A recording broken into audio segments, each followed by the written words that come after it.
About 3 months ago, I ran into a problem with my M1 chip MacBook Air. It was a Thunderbolt port problem, which stopped the laptop from charging, reading, and writing data with the hub.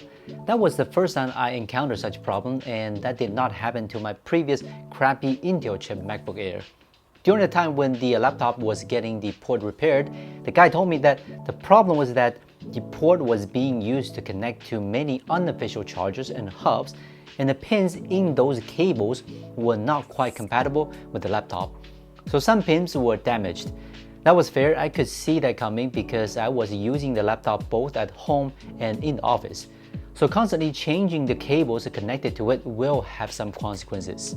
So after that, I was thinking about getting a new laptop, and the question is, which one? Then I watched a whole lot of reviews on YouTube trying to choose the best one. First, I watched MKBHD and a couple of others video. They are using 16-inch M1 Max MacBook Air. The one is a beast. It can handle almost any task you throw at it, even it's a laptop that is a couple of years old. And if you have digged into the progress of M series chips, you will know that the M1 Max is not that much less competent than the M2, M3 Max. Typical Apple fashion, by the way. So getting a M1 Max MacBook Pro became my goal. But when I saw them on Apple website, it was way over my budget. Even I decided to pay by monthly installments. I was eyeing on something around $2,000. So I shifted my focus on M2 Pro and M3 Pro.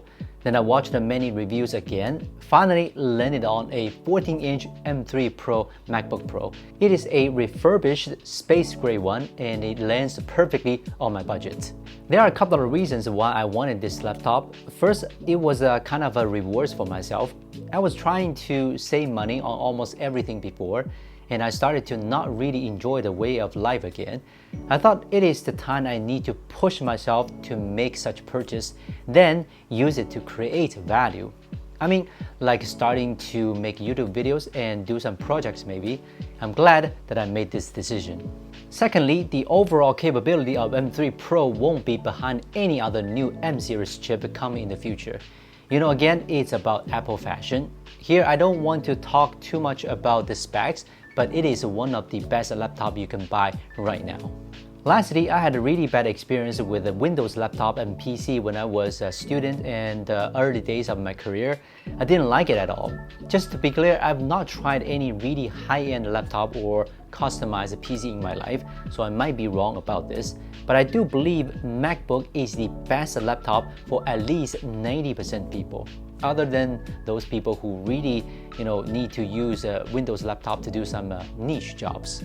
Anyway, this is just a simple sharing of me made the decision of buying a 14-inch M3 Pro MacBook Pro. I truly believe MacBook is the best laptop for almost everyone. Even the M1 chip Air is good enough to handle a lot of tasks, and it's really cheap right now. Anyway, so if you enjoy this content and if you have any questions, leave a comment. Bye.